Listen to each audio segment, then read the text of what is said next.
문재인 대통령의 아들 준영 씨가 서울시로부터 코로나 피해 예술 지원금 1,400만 원을 받은 사실이 알려지면서 적절성 여부를 두고 논란이 적지 않습니다. 그런데 문 씨가 이 앞서 한 기업이 운영하는 재단으로부터 3천만 원을 받은 사실이 확인됐습니다.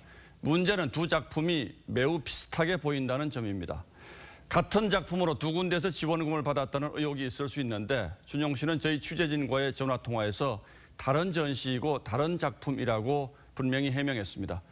물론 예술 작품에 대해서 저희가 단언적인 판단을 하긴 어렵습니다만 준영 씨가 일반인이 아닌 대통령의 아들이라는 점에서 과연 이 상황이 적절한 것인지 의문을 제기합니다. 의혹은 이것뿐만이 아닙니다. 최원희 기자의 단독 보도입니다. 코로나로 위축된 문화예술계를 지원한다며 파라다이스 문화재단이 지난 10월 주최한 전시회. 준용 씨는 당시 20대 1의 경쟁률을 뚫고 선정돼 최고액인 3천만 원을 지원받았습니다. 제작 인력, 인건비 이런 게 많이 들어갑니다. 그런 부분에 지원을 받았습니다. 직선을 강조한 사각형의 철제 구조물과 작은 집 형태의 구조물 등이 이번 개인전 작품과 유사합니다. 전문가들은 코로나 사태로 작가들이 고통을 받고 있는 상황에서 유사 작품으로 2번이나 지원받은 건 적절치 않다고 지적했습니다.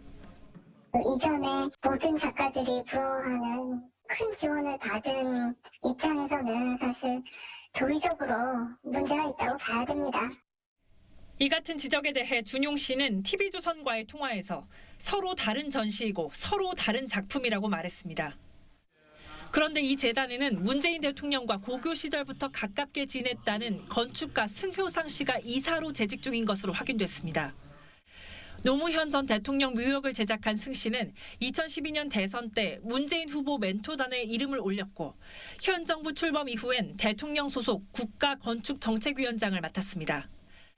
파라다이스 내부 사정을 잘 알고 있는 관계자는 승 이사는 심사에 직간접적으로 관여한 것으로 알고 있다고 말했습니다.